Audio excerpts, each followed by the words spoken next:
Saudara dan saudari terkasih, Injil kita pada hari ini diambil dari Injil Yohanes bab 8 ayat 1 sampai 11. Sekali peristiwa Yesus pergi ke Bukit Zaitun. Pagi-pagi benar ia berada di bait Allah dan seluruh rakyat datang kepadanya. Ia duduk dan mengajar mereka. Maka ahli-ahli Taurat dan orang-orang Farisi membawa kepadanya seorang perempuan yang kedapatan berbuat zina.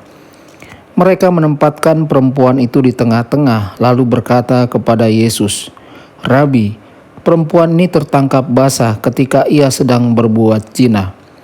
Musa dalam hukum Taurat memerintahkan kita untuk melempari dengan batu perempuan-perempuan yang demikian.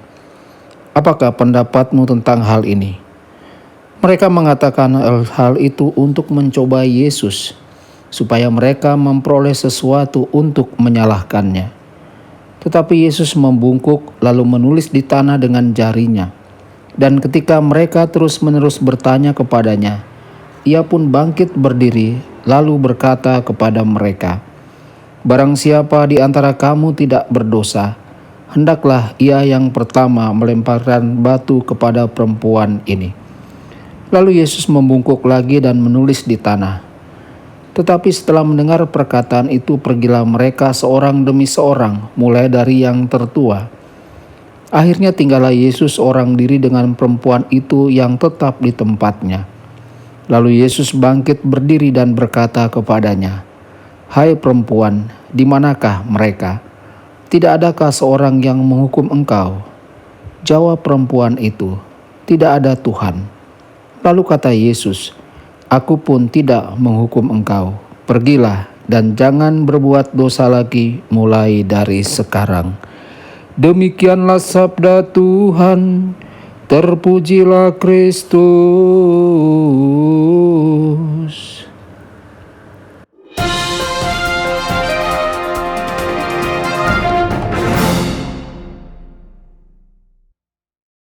Saudara dan saudari terkasih dimanapun Anda berada, jumpa lagi dengan saya Romo Tedens dalam saluran Warta Kabar Sukacita. Semoga Anda semua dimanapun berada senantiasa dalam keadaan sehat dan berbahagia. Ada beberapa keraguan apakah cerita tentang seorang wanita yang dituduh berzina ini benar-benar termasuk dalam Injil Yohanes. Beberapa orang akan mengatakan gayanya lebih mengingatkan pada Injil Lukas dan orang dapat dengan mudah membayangkannya cocok dengan Injilnya. Saudara-saudari, adegan terjadi di Bukit Zaitun, tepat di luar tembok Yerusalem. Ini adalah satu-satunya penyebutan daerah ini dalam Injil selain dari kisah penderitaan di Taman Getsemani. Namun kemungkinan besar Yesus dan murid-muridnya akan pergi ke sana dari waktu ke waktu. Tidak ada pertanyaan pada tahap manapun bahwa wanita itu bersalah seperti yang dituduhkan. Saudara-saudari, di zaman kita mungkin ingin bertanya apa yang terjadi pada pria itu. Dibutuhkan 2 orang untuk melakukan perzinahan, dan siapa di antara mereka yang merupakan pasangan yang sudah menikah? Apakah keduanya atau hanya pria itu? Namun dalam masyarakat yang sangat memperhatikan legitimasi dan kelangsungan garis keluarga, beban integritas ada pada istri. Setiap anak yang muncul, yang hadir dari hubungan semacam itu adalah masalah wanita dan tidak mempengaruhi kemurnian garis keluarga. Saudara-saudari, yang juga sangat tidak disukai dalam adegan ini adalah wanita itu diseret oleh ahli-ahli Taurat dan orang-orang Farisi sebagai pion dalam permainan yang mereka mainkan dengan Yesus. Hukum mengatakan bahwa wanita ini harus dihukum mati dengan rajam. Apa pendapat Anda? Ini seperti pertanyaan tentang membayar pajak kepada kaisar. Apapun yang mungkin dikatakan Yesus, dia akan menghukum dirinya sendiri dari mulutnya sendiri. Sebenarnya hukum menetapkan kematian, tetapi bukan cara eksekusi bagi pezina. Namun kitab Ulangan menetapkan rajam bagi seorang perawan bertunangan yang tertangkap berzina. Itu juga hak prerogatif saksi perzinahan untuk melempar batu terlebih dahulu dalam kitab Ulangan bab 17 ayat 7. Saudara-saudari, Jika Yesus mengatakan dia harus diampuni, maka dia melanggar hukum. Dan jika Yesus mengatakan dia harus dihukum, maka Yesus bertentangan dengan ajarannya sendiri tentang belas kasihan dan belas kasih bagi orang berdosa.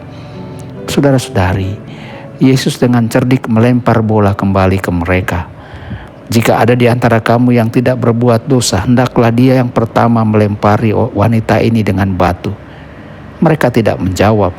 Satu persatu mulai dari yang tertua pergi meninggalkan wanita itu. Akhirnya Yesus dan wanita itu ditinggalkan sendirian. Apakah tidak ada yang menghukummu? Tidak ada, kata wanita itu. Aku juga tidak menghukummu, pergilah dan jangan berbuat dosa lagi. Saudara-saudari, apakah hal ini berarti bahwa Yesus membenarkan perzinahan? Yesus melihat dalam diri wanita itu benih-benih pertobatan.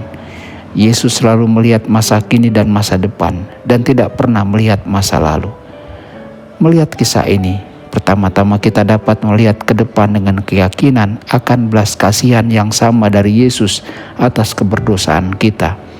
Tetapi kita juga perlu memiliki kejujuran orang Farisi yang tidak berani menghukum perempuan itu karena mereka mengakui bahwa diri mereka juga berdosa. Saudara-saudari, seberapa sering kita menghakimi seseorang atas kesalahan yang telah mereka lakukan tanpa pernah memikirkan kesalahan kita sendiri. Tuhan Yesus memberkati dan menyertai Anda semua. Sabda Allah adalah kebenaran. Sabda Allah adalah kehidupan. Mari kita mencintainya, mari kita menghayatinya. Ya Tuhan yang ku muliakan, sabda